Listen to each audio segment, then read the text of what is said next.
good afternoon, Mitchel College, and it is 4 p.m. and it is time for another episode of The Doc and the Coach. And I have to tell you, I am so excited about my guest today.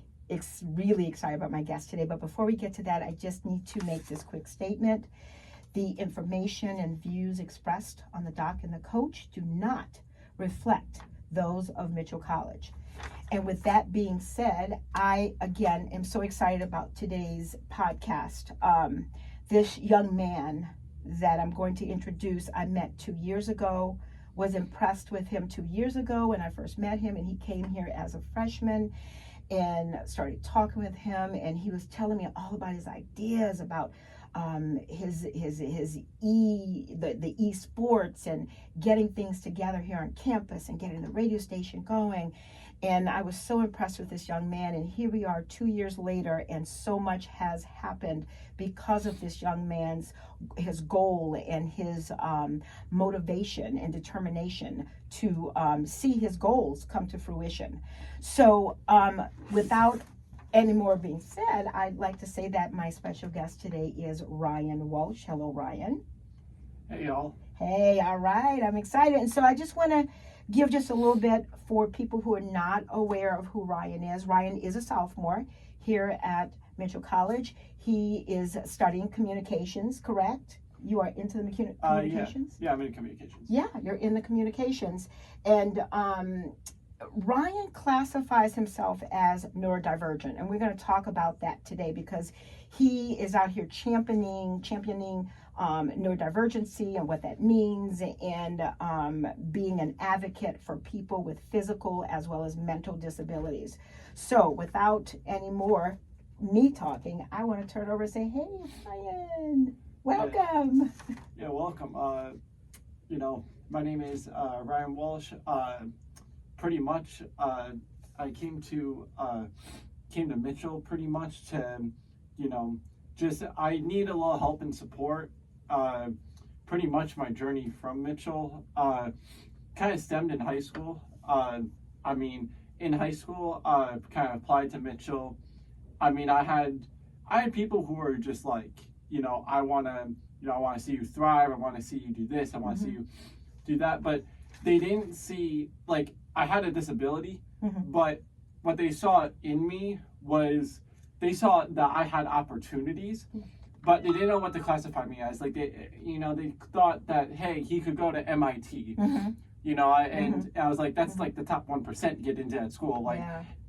But that says a lot if they were saying you could go to MIT. That's phenomenal. So, and at the time, I was just like, okay, like, I knew some people were, I thought some people were crazy. I thought some people, I thought other people thought, like, they didn't know where to place me because they're like, he goes to, like, he should go to some dumbed down school. Like, he shouldn't really go to, he should go to, like, not go to college or community college.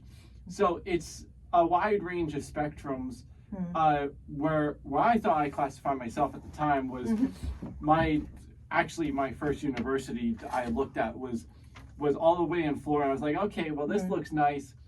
And little did I know, I was like, no, it's I looked at a vacation home. Oh, you did? Yes, I looked at a vacation home. You were thinking about vacationing in Florida. Yeah. I think was the goal, and I don't know. And I kind of stemmed about because they had some program that could help you, but it wasn't really any program that was at use. It was just a program with, like, seniors who had, like, whatever. So I'm like, okay, well, this obviously isn't right. Like, I know colleges are like the big colleges, right? Like NC State, you go to UConn, but I was like, but how do you find out about all these colleges? So I went on, so I was like, okay, well, I don't really know much about this information. So I went to my mom because my mom actually works at a community college in New Haven, Gateway Community College. Oh, wow. That's one of the really top the top colleges in Connecticut. And she's basically at that college. She does she's basically programming for non-credit and credit programming. Yeah. So programs, classes. Yeah. You can take any class. Basically, she runs the entirety of the non-credit. So oh, wow. If you go take a class there, you're probably going to talk to her to get enrolled and stuff like that. But she was like, we had a program that was at the college that she mentioned to me that was called like the Step Forward program, where they teach people like life skills, they teach people like different things. But I was like, that's not really for me. Like, it's not independent living. They teach you, they teach you how to get on a bus and how to pay for a bus. They teach you like, they teach you that stuff. But I needed more academic support. Mostly where my abilities came from is just like, I need more support. Other people need more support. So, not necessarily myself being like, hey, I could go to a 4-year, but I knew that like people were making me feel good to say like, hey, here's the expectation. Well, I knew that wasn't the right expectation. What I learned from this whole experience was I really shouldn't doubt of what people say about me. I should just come to my own conclusions of what do I really think I can do.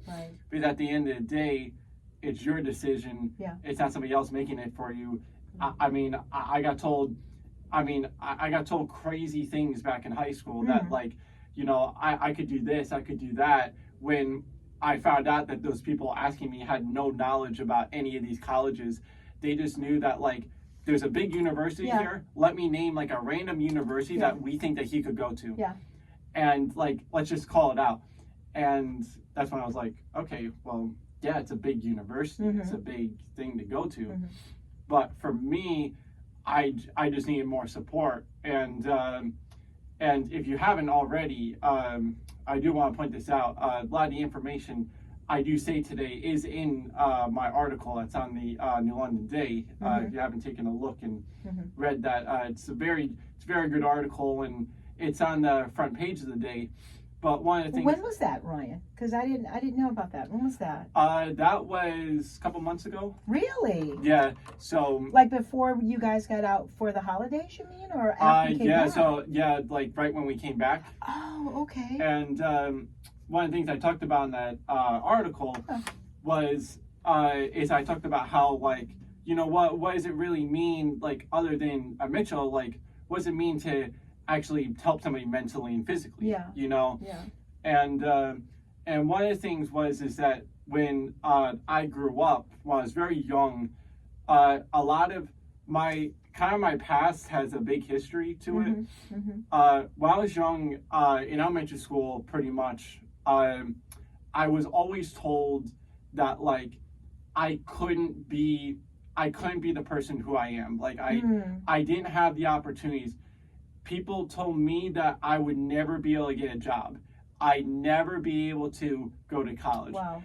And what's very crazy was and I found out that in elementary school that a lot of the kids my parents had to used to go into like the classroom to talk about myself, who I am, because people are uneducated on what a disability is, like who's what it is, how do I act, like what's different. And pretty much in elementary school they started giving me all these different tests, like there are these reading tests, these math tests. And what we found out was all those tests that they were giving me back in, first grade, kindergarten, whatever, that they weren't actually accurate tests. And what would happen is that the teachers, believe it or not, they were trying to push the scores up. So they're saying he is competent when he isn't. Okay. And what happened was... So wait, it sounds like you're saying that they were invalidating the assessments. Yeah, and the assessments. And what happened is that, we go to these meetings, these team meetings and whatever else. The IEP meetings. Yeah, the IEP meetings and and whatever. And, and they talk about all this stuff. And we found out that all the scores were inaccurate because they're putting on the plans, they're putting on these plans, they're saying he mastered it. No, he never actually mastered it. It's still satisfactory. He never actually worked on the subject with me. Yeah. So half of my plan or whatever, it just said, it was always rated in elementary school. It was always rated as like MS or P or whatever. And basically they were just like this grade. And when half of it was mastered, when it was never actually worked on. So it was basically saying, oh, we're actually doing something, like we're actually like Yeah. improving on him. And that's when, you know, basically after elementary school, we're like, we need to get him some help. Like there's something going wrong. Yeah. So let me ask you, let me just interject for a second. Yeah. So I mentioned earlier neurodivergent. Can you speak to what that is for you? What does it mean, neurodivergent? Yeah, so neurodivergent to me means that like I act, I mean, I can think differently, I act differently, but everybody's a part of a community. So it's kind of no matter how you act, no matter who you are, no matter what kind of person you are, like everybody needs to give somebody an opportunity. We don't have, we have very few people that want to give people opportunities and see who they really are. Nowadays, everybody goes into work. They don't know what somebody's going through. They don't know what, you know, what's, whether they're mentally, whether they're going through something mentally, whether they're going through something physically, whether they're, you know, we don't know. And what people are not really considering is that they're taking in these people and they're saying, this person can't do it. Well, we don't even know who the person is. You haven't even met them. And you're just looking based on something they see at the glimpse of their eye. They're taking in this image that's not even really accurate. So and that's why I learned through my life. It's just kind of and so basically what I'm hearing you say, neurodivergent, just means that you take in information a certain way, and with that information, for you to be able to process the information, it needs to be delivered in a certain format. Yeah, it needs to be delivered in just a different format. I mean, it doesn't have to be, you know, everybody thinks that there's one format that has to be kind of said or delivered but really the way it is that, and why I've been so adamant about it is because I saw that there was a barrier. There was a barrier for people able to get mental health support or get support in their life. And when you say barrier, what do you mean a barrier? Like people making their own assumptions of who someone is without really getting to know. When you say barrier, you tell me what you mean. Like, I mean, the reason why I say barriers really is because it's a lot of people telling you things that make you want to believe something else, or make you want to believe that like you're doing well or you're doing this. And it's kind of these expressions that are almost put in your head that make you, that almost tell you how you're defined. You are the only person that can define yourself. Other people can't define you. If somebody tells me, hey, I don't like you, that's just somebody's definition. Right. We can't change how people think. We can't change how they're going to act. Right. The only thing we can change is ourselves. Absolutely. So how we define ourselves is different than how other people. Absolutely. You know? Yeah. 'Cause what it sounds like what you're describing is what we call in psychology self-fulfilling prophecy. Like when they keep telling you, this is who you are, then you become who they say you are based on what they say, and not really understanding who you are as an individual and taking your qualities. You're just listening to them, and then you become that person, which is not the real you, which is not the authentic person. Yeah, I mean, a lot of my journey really is, a lot of people know me. I mean, a lot of people know me at Mitchell as the gamer. I mean, the Mario Kart player, or the you know, the Rocket League player, or the, you know, over the years I've gotten called many different names. The Grand Champ was not Grand Champ, all right. That was a thing. Yeah, I like that. People called me that because people thought that like it was that because people called me because they knew I played video games. They didn't know, what they didn't really know was that, and they knew I was always good. Everybody knew that. But what they didn't really realize was that, I mean, a lot of people just didn't realize when I was in that scene that I just had a disability. A lot of people, if you take a look, I mean, if somebody was to look up my body image, or somebody was to look at who I was, they would never be able to tell now. The only way that they would ever be able to tell is if you hand me a test right now and you say, can you you know, an IQ test and you Yeah. tell me, you know, read this, that, the other word, I mean, I would get very low because I mean, my IQ it's high, but part of my disability is like I have a reading disability Got you. that Got you. affects me in the way, you know, in the way I respond to things, Yeah. the way I'm, you know, perceiving things. Right. I mean, and part of it too is a lot of people, they're just like, hey, he's in 6th grade. Yeah. You know, why is he only at like not even a you know 3rd grade reading level in his comprehension? And you know, and that's kind of the thing where my education was, if I didn't get the help I needed and I didn't seek the support, or if my parents didn't really do that, I would have never had the opportunities. Right. Right. And right. that's, and the reason why I share that is because a lot of people, and the reason why I share that piece is because you got to know when, if something's going on in your life, you got to seek support. You got to make sure that you're going to these people. You don't know what's going to happen today, tomorrow, whenever. You just got to seek the support. Right. You know, and a lot of people, you can tell that, you know, sometimes you can tell when when somebody's needing support, but not everybody will be that person to say, hey, do you need some help? And say that. And say that. Yeah. Let me ask you, because before we get too far away, I know you talked about having all of these colleges that were possibilities that you looked at, but why Mitchell? What made you, of all these colleges and all these places you could have gone, you chose Mitchell? Why?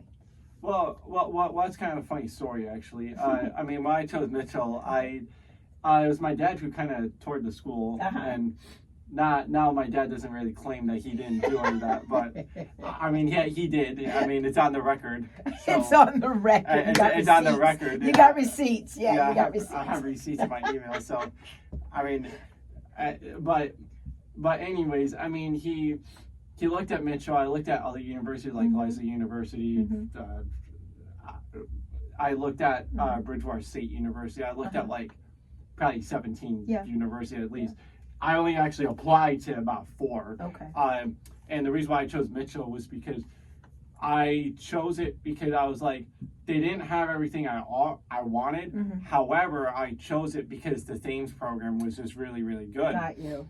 I also chose it too because because one thing I really liked about it when I first chose on the website, I never actually said I wanted to go to Mitchell. I was always like on the website because I just liked the school. I always looked at it. And one of the things I liked about it is I was like, there's all these programs. It says like academic programs. It says the support program. It says there's like the Mystic program, the Benson Learning Center, the Thames program. Like, what's all this? And that's when I was like, okay, well, I gotta ask about this next time I come because this seems really intriguing. Like, this has a lot of support here that they can make you like succeed. And what really got me to want to go was not because of the clubs in Orange, believe it or not. It was just because of support programs. I found out when I came here that there was a lot of stuff that like I had to build up and a lot of stuff I had to do, but you know, that I wanted to do. But ultimately, I thought about it and I was like, I'm really not getting. If I went to another university, it wouldn't have been.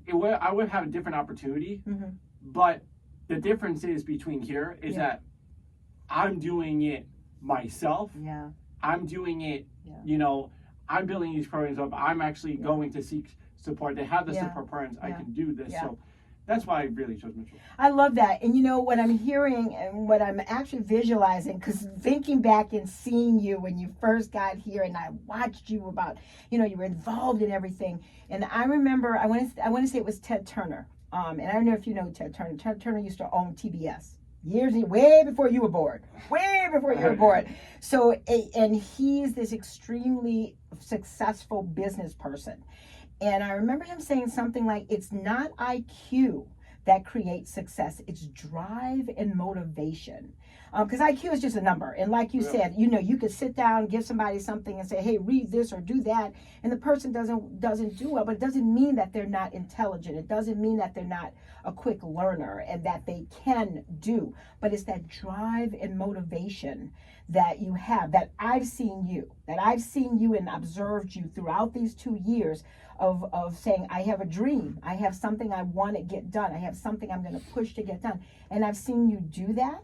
And that's why I've seen you be so successful, and having the supports around you, and also listening to you saying like the Things program, they do a phenomenal job down there. At least from what I see, they've done a phenomenal job of supporting students and giving them the encouragement to say, you can do this. I'm going to support you. Let's look at you as an individual and see what you need so I can support you so you can be the best successful person that you can be here at Mitchel College. Yeah, I mean, also too, a lot of it too was just, you know, I came after high school. I wanted to be so involved. Mm-hmm. I mean, I was always, when I first came here, Mm-hmm. I was the person everybody knew was like, hey, he wants to start a club. Like, he wants to start, he wants to start the Z-Sports Club. Like, that's what he wants to do. Before I even came here, I mean, I was like, I remember I was like, okay, well, and the reason why was because it wasn't even about starting the club. I just found that like there wasn't really an opportunity here, but also I knew too, like during orientation I got introduced, and I just remember half of orientation I didn't even pay attention to. Mm-hmm. I mean, orientation is probably nowadays it's, I mean, last year I was actually orientation leader. I love orientation leader, right. Because it's like, now I love orientation, but when I first came here I was like, wow. Yeah, they've changed it since the 2 years that you started. It's been modified and it's much more interactive at this point. Yeah, it's much more interactive. I mean, all I remember is I was like, I remember a lot of the times you go in these sessions, you just kind of sit there, you're being told like there was no structure. And I realized that during that point, a lot of it I could tell that there was something going on, that like I knew that a lot of these students that were here, like they're obviously looking to do something. They're obviously looking to get involved. They're obviously like, they want to know like, what's this college like? And I just didn't, and honestly, it wasn't like the college was providing the materials. It was just a lot of what was really going on with these students is that they were just kind of lost. And I realized that the services that were here and the stuff that was going on could be definitely like improved, and that's when I saw like the next 2 years it actually was really improved, because and a lot of people, you know, they went to these sessions. I vaguely remember the health and wellness session. I remember that, and I remember I was like, it was that session, and they had some other, it was a session in the Red Barn that was about like getting set up with the network accounts, and I was just like, from orientation, I'm like, why am I sitting here in the session? I have an IT background. I already know what I'm doing with all these accounts. So like, I already know this, but I was like, other students might not know. And I realized I was like, wait, like nobody knows how to like, I was like, no, nobody really knows how to like do this, that, or the other thing with the computer.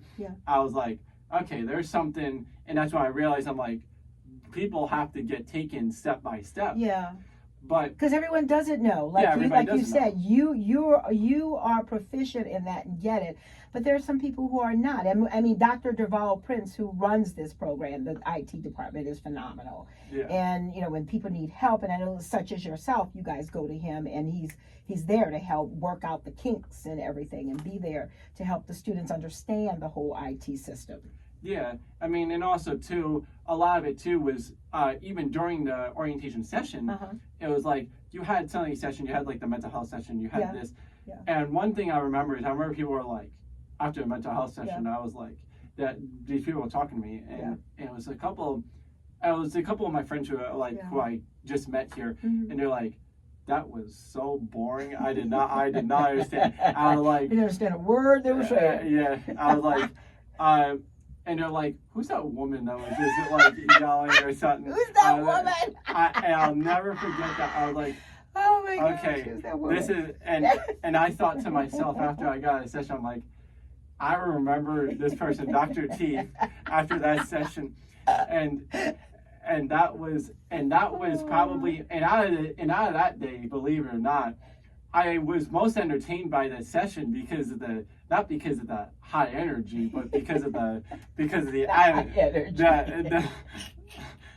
advocacy of what everybody thought of it. Like, how can we improve this? Yeah, how can we improve it? Absolutely, and that's how creators and movers and shakers do. There's like, how can we? Because there's always room for improvement with everything.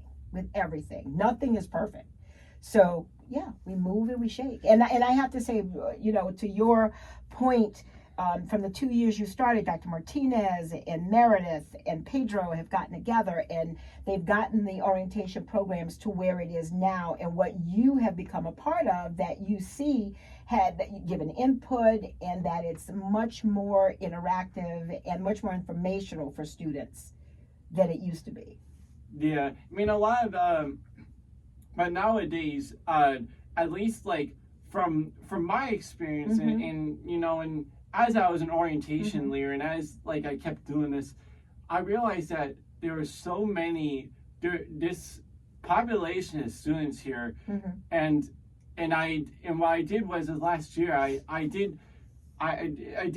observed a lot of my a lot of people are here, like even when I was an orientation leader, I was observing, I was like, how many people here who, I was thinking to myself, how many people here actually need, like, don't know, like, little by little things, like how much support? And I realized, I was like, that's half the people, because, and I realized that what we have to do is just have people be in the mindset of like, I'm here, I'm cool, like everything's gonna be okay. And one of the things that I did at the beginning when I realized that is a lot of people don't really realize when you get an orientation, when you're in a circle, you're being told to do all these exercises, you're being told to say your name, you're being told, but a lot of that is just a struggle in itself for somebody. They are having trouble leading their parents. So what we need to do is there a way that we can get them, and and that's why when I started, when I was orientation there, I did a lot of breathing exercise, a lot of that sort of thing, being in the mind. I'm glad you're saying that, because if the coach was here, James would love to hear you say breathing, because he always says that's the best tool you could ever have, is to breathe. So he would love to. I'd let him know you said that. And especially too, I mean, a lot of that, you just have to be in the mindset. You have to know that everything's going to be okay. We all get stressed. I get stressed. But we have to know that everything's going to be okay. We're in the present moment. And one of the things is that what we have to think about, and we're in this mindset as humans. We're in this mindset of like, go, go, go. Like, I'm here in a new place. I don't know what to do. I'm worried. I don't know anybody. But what we have to do is just provide as much support as possible. Let's have that one person just provide so much support, because that's all anybody wants, is they want somebody there to provide support. And really, is that what the Mitchel 5 is? I mean, I know you said, but for one person, that's a lot. That's a lot for one person when you're new and people are on a learning curve, like you said. I don't know. This is all new to me. I'm first time away from home. I don't know really. I have to get all the schedule together. So the Mitchel 5. The Mitchel 5 that was introduced. I know Dr. Martinez introduced, I think 2 years ago, she actually started talking about that, but I don't think it started happening, I think, till maybe in September this past year or so, or maybe last spring. But that is something she introduced, where you've got those 5 folks that are there, the staple people that are around you, that you can go to when you have a question or a concern, or you just need someone to talk to. That Mitchel 5. Yeah, I mean, and that's what's really great is that you had that support network. Yeah. The problem lied was I realized that there was no network actually built for students to actually go to. Yeah. There was, and that's where a lot of, and what people don't really realize is, and one thing I learned really about mental health, and you know, you take it as you leave it, is my parents never believed in mental health. They never did. Yeah. My mom thought, you know what, I mean, I was depressed a lot. I mean, I had, when I was depressed, I was very upset because a lot of people used to call me, hey, you're this. Yeah. Oh, hey, you are incompetent. Hey, you're this. But what I learned from all that was, what I once thought to myself, and you know, I thought, I was like, you know, it's only really yourself that can make a change, and wow, nobody Ryan. else. Wow, that's amazing. And nobody else can make that change. That's right. That's right. Without you, you're the only person that can make that change, and all you can do is you just have to know that I'm the person who I am. I'm not talking to anybody else. Anybody else can think about. Anybody else could have their own assumptions about somebody. Right. That doesn't mean that's what actually happened. Doesn't mean what it is. It's just somebody else has their own assumptions. And what we have to realize is that we get into this deep thinking of, oh, people think of me this, people think of me that. I don't know. But within mental health, a lot of it is just, we have to know that we're in this present moment and that everything's going to be okay, and that we're going to get through it, and that this pain that we're going through is going to subside. It's not here forever. It's going to subside. It's going to go away. So what we need to be thinking about is, you know, let's give the techniques in place to be able to alleviate the stress, because ultimately you're gonna talk to somebody and you're gonna be like, oh, they might make you either feel better or worse, this, that.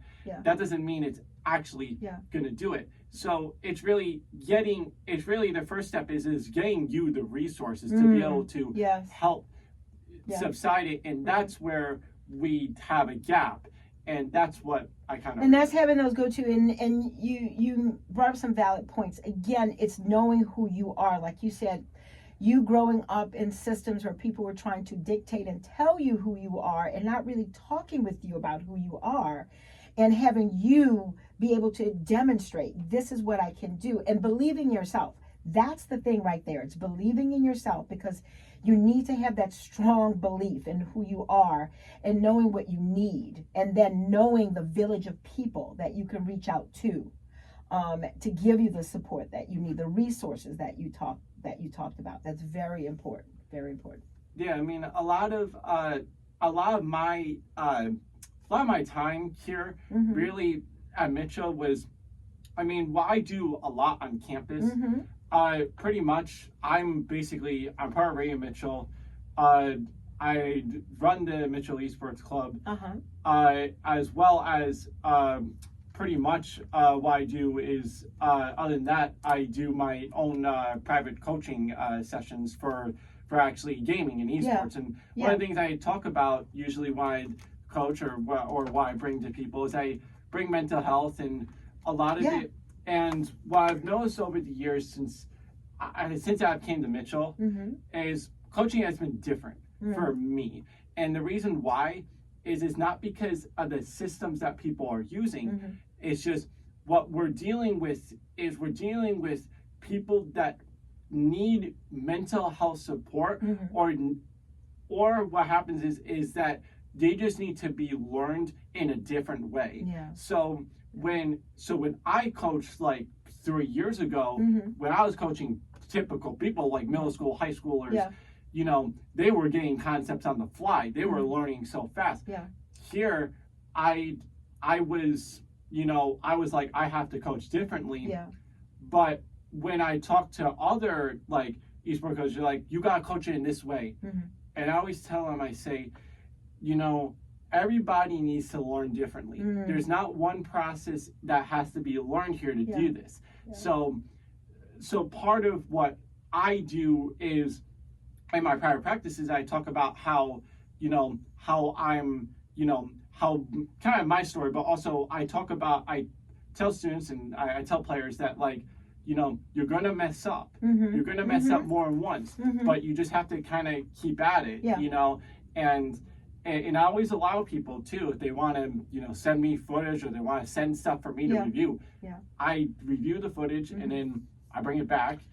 You know. So Ryan, talking about esports, talk to us about esports. What exactly is that, and what have you done to bring it to here, to bring it to Mitchell, and what does it look like at Mitchell campus right now? Yeah, so pretty much esports is it's a form of competitive gaming that basically is comprised into a whole bunch of schools that basically compete against each other. And as well as just players in general.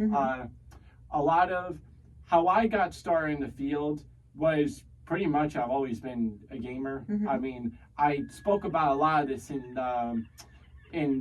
my paper in the New London Day. But when I really started gaming was just at my grandma's house. That's how I started.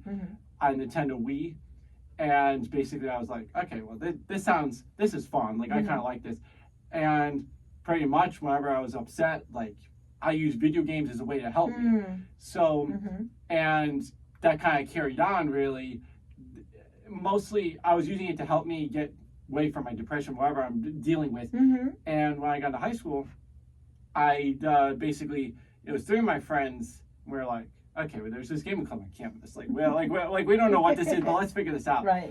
I went on the first day, I'm like, okay, well, this sounds fun. Like, this is something I want to do.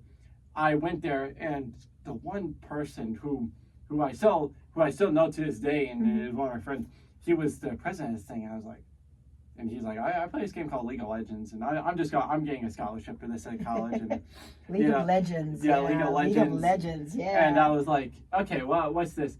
And during that year, that was just, basically that entire year was just, hey, we have this team. And then it kind of crashed after that year because we're like, no other organizations are offering it. Like, nobody else is doing it. And basically, we stopped it because there was just no interest. And we had other people who wanted to do it and who were going to be a part of it. But where I really got involved is, first I was going to try a game, Super Smash Bros. Ultimate. I'm like, well, what's this? Like, and I knew what it was, but I just was like, I'm not good at this game. Like, and I mean, if you try to play me in Smash Ultimate, you can't. I mean, you will see. I will be out in the first round. So, you know. But however, afterwards, I started to play learn about other games. And, you know, I was always a big Mario Kart player. So my Mario Kart kind of. I mean, right now Mario Kart, that's one of my top games. And when I was in high school, I joined my first team, which I wasn't really a coach. I joined the Rocket League team, and basically I was like, okay, well, let's try it on. They're like, okay, well, we'll accept you on the team. Like, I'm like, okay, well, this is gonna be. I was like, geez, this is like this is every day. This is three times a week practice. I was thinking to myself, can I do it? Like, so there's practice sessions. Yeah, there's practice sessions. So esports is like. You have practices, you have games. It's basically electronic sports. That's how I found out about it. I didn't even know about this thing until I was in high school. I just knew like video games were on the rise. And I was at the peak when this thing was starting in 2015. And soon after that, I went. And soon after that, pretty much, I basically joined the team, and I was like, oh, like this is however many days it was, and and basically after 3-4 days or whatever else, I was like, okay, well, this is a lot, and I was getting back to the game. Wow, this is like I'm actually a ruin. I was like, and I liked Rocket League because Rocket League's a game with cars. It's basically soccer and cars, so that's all it is. It's so. And what happened is soon after that, you know, we had the unfortunate 2020. That COVID hit. And the thing about esports, when COVID hit, when I was first joined the team, this was 2020. I was on this team for about 2 years. Yeah. So I joined in 2017. And basically the league at the time, they're like, okay, well, you guys should qualify, right, or something. And we were all depressed. We were like, I guess everything's shutting down. But we were like, I guess our practices are not, because we can just do them all virtual. Yeah. So in 2020, I was doing everything virtually. Yeah. And virtually, basically at that point where I qualified that year was at Disney. Which, oh wow! And yeah. when I qualified, they're like, okay, we're gonna do this remote. We're gonna do this, yada.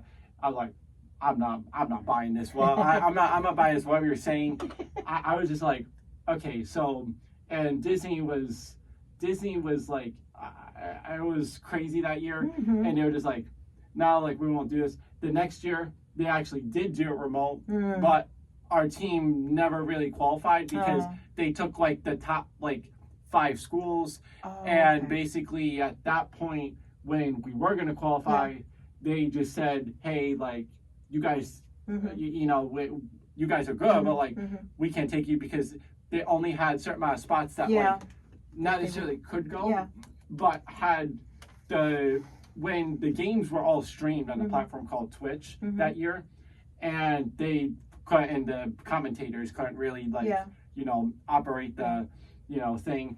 And that next year in 2022 was when I actually qualified. I qualified for 2 championships that year. So a lot of people didn't know, but I participated in 2 leagues. I participated in a league called the Electronic Gaming Federation, which is short for EGFH. Okay. And you know, if y'all are watching this, thank you for everything that you've done. I try to plug. But the other league I was part of is the high school esports league. That basically they also invited me to a championship. And that year I qualified for 2 separate games. So that was wild. I did not think that. That's amazing. So out of thousands of people, right? There are like thousands of people doing this? So thousands of people are watching me on stage play the games. And when I qualified that year, I didn't qualify for Rocket League. I started a brand new team. I started a Minecraft survival games team in 2022. Or no, actually 2021. 2021, I started the team because like they offered this game. Like I'm pretty good at Minecraft, right? Like I'm pretty good. Yeah, that was the game. That was the game during COVID. And when I played that, that's when I got called. Really, I was like, oh, this person, like he's doing great. Like you know, he's getting all these like hits and all this other stuff. And you know, and he's got like so many points. And per day, it was every night. I was averaging, you had to make about a maximum of 80 points. So every night I was checking the leaderboard. I was like, okay, who's this person? Like, who's this person? Right. And every night it started becoming a thing where it wasn't just me. It was all 4 of us qualified.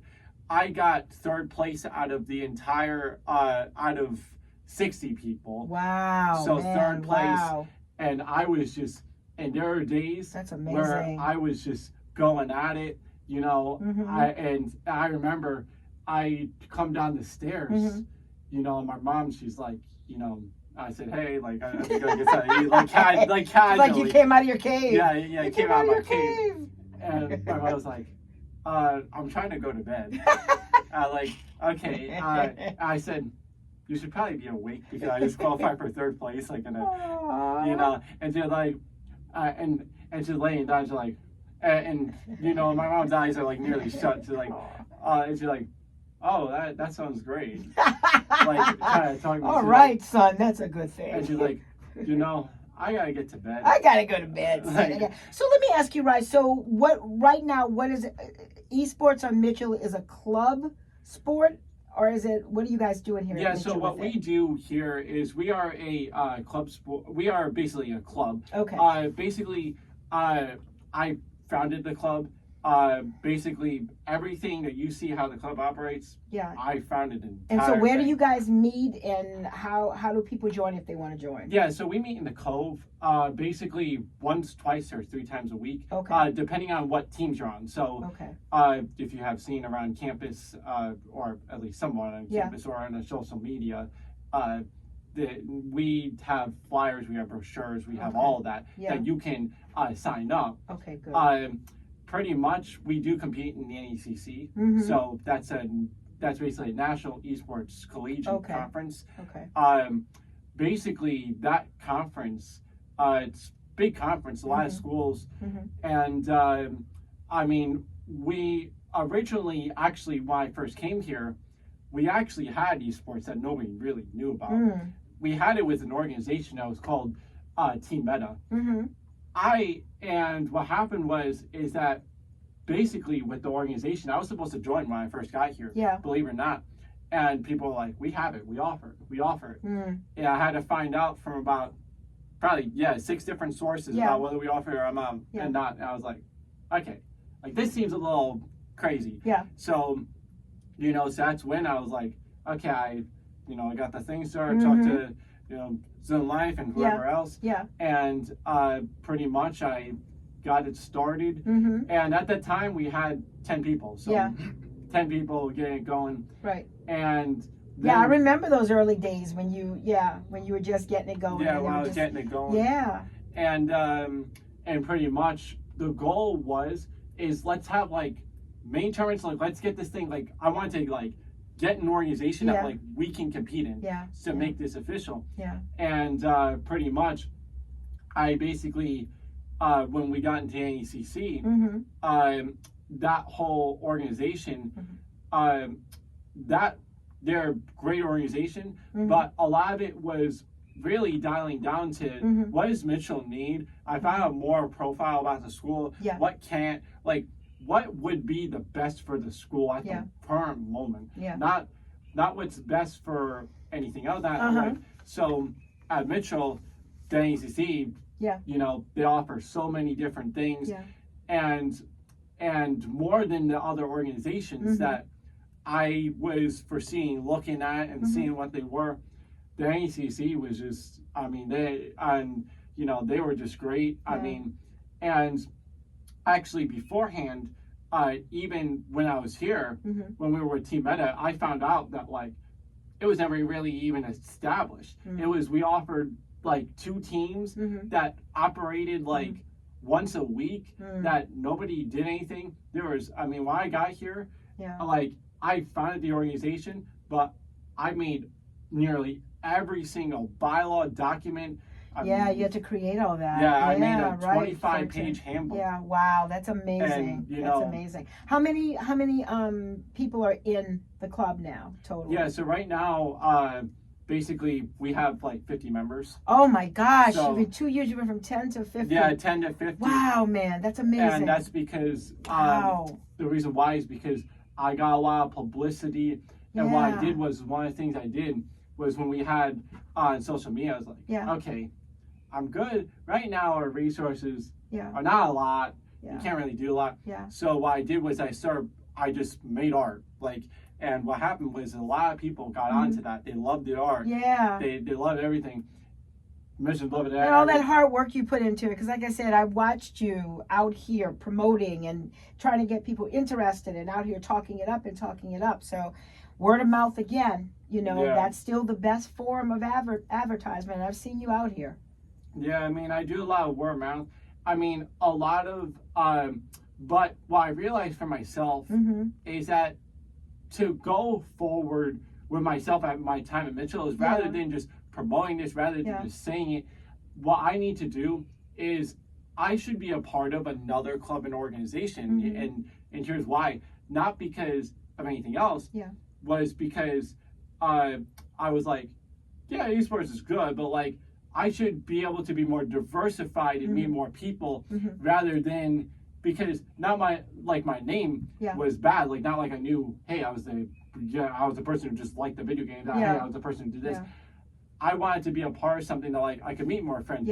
Instead of just, not that the label was bad, but like I wanted to have something to essentially go off of when I graduate. When you leave, leave that legacy and have it to continue. Absolutely. So that's why I joined Ray and Mitchell. Right. So I joined Ray and Mitchell. That's a great segue. I love that, because I was just going to ask you. Let's talk, because we got like about 5 or 6 minutes left. But I wanted you to segue. It's a great segue to talk about Radio Mitchell and how you've impacted that and the part you've played in getting that popularized. I always say to myself, every single club and organization I'm a part of, I win some award. There's only ever been one club and organization where I did not win an award. Wow. I win right now as it stands. I have 2 awards part of Radio Mitchell. Mm-hmm. So Radio Mitchell, if you don't know, we are a college radio station that broadcasts live all around the world. Most of you probably hear me because I just scream in the microphones, testing, and I don't really testing the equipment. Yeah, testing the equipment. But in Radio Mitchell, we do podcasts, we DJ live, do a lot of things. Mm-hmm. But at Radio Mitchell, what's really, really cool about it that I really liked is I liked how not necessarily we had like our own space. I liked that we had the capabilities to be able to, I liked it because of the IT aspect, because I just like technology, I like working with it. And that's why I ultimately joined. And pretty much what happened is that year after, this station was in disarray too. Mm-hmm. I mean, my very first task I got in Radio Mitchell when I first joined, and when the president Jay Barr gave me the task, he was like, "Yeah, buy yourself a computer." I said, "There's something," and then as soon as I started like going on, I was like, "Okay, why is there like all this on here?" Like I was like, "Okay, this doesn't make sense to me. Like this doesn't make sense. There's something wrong," and that's why I turned around Radio Mitchell. Mm-hmm. So Radio Mitchell, you have to clean up the system. You mean the computer systems? Yeah, the computer systems do that. Yeah. So, and that's when we got a whole bunch more podcasts. So we got podcasts. We had a whole bunch of more people come in that year. Yeah. And last semester, membership has dipped a little bit, but last semester we got basically the same people that were coming from my esports club were also coming to Radio Mitchell. Yeah. And and then they found out that was part of Radio Mitchell. Like, oh, he's my first week here. Yeah. Basically, Jay was like, "Do you want to be a treasurer at Radio Mitchell?" I said, "Okay." Like I accepted the position. Yeah. I was the treasurer, and then I became VP where I currently am. Yeah. And in December, I'll be running this station. That's amazing. Because is Jay graduating? Yeah, he's going to be graduating. Yeah, he's going to be graduating. Yeah. And so I mean, what I do in Radio Mitchell, I set up equipment. Yeah. I help run operations. Uh-huh.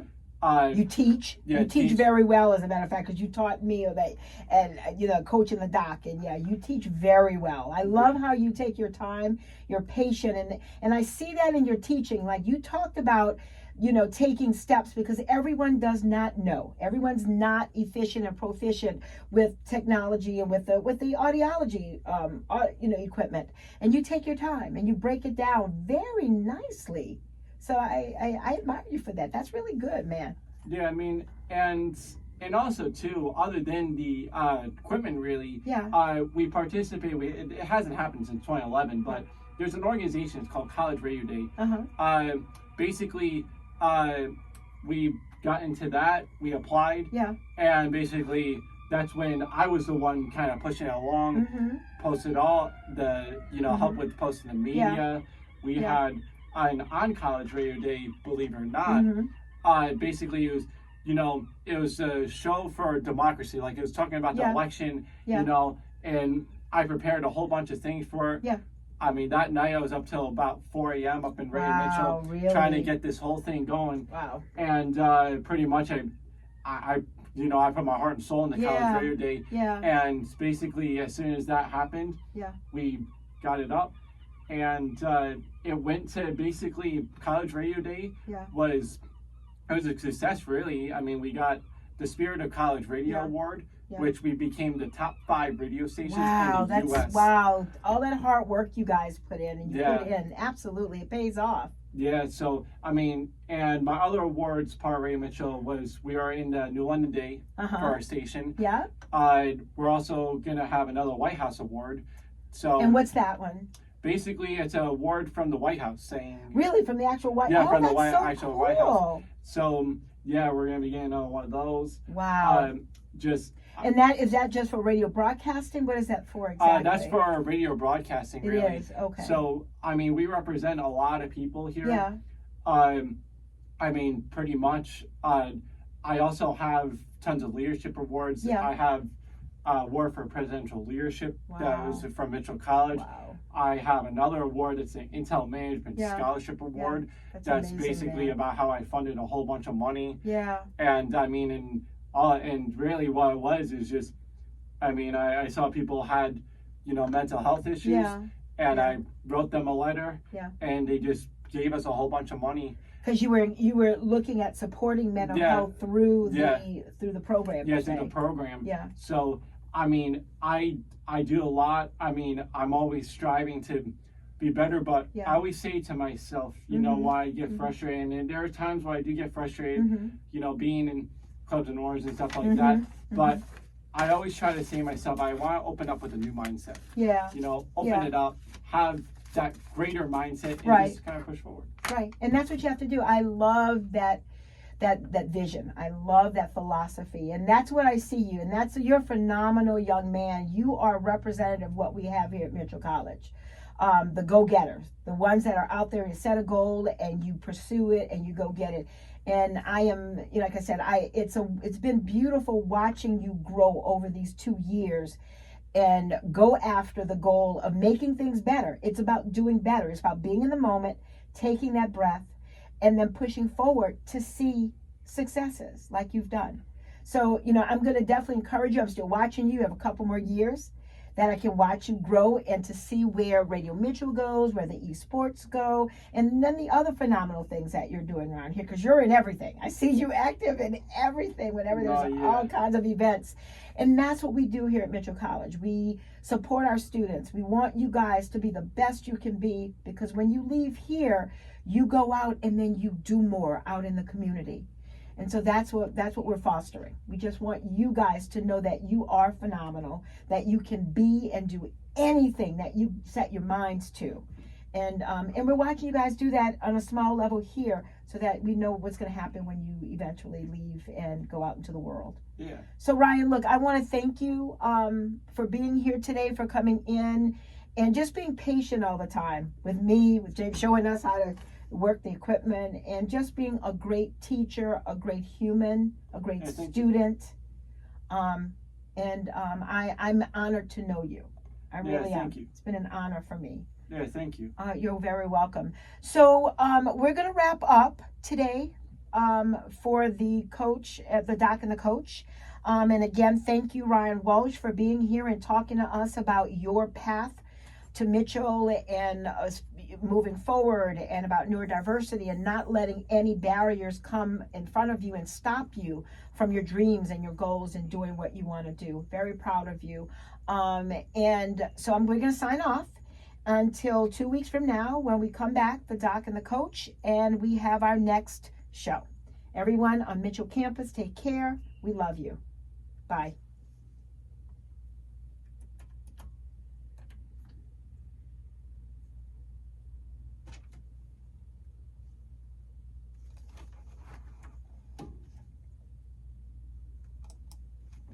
There we go.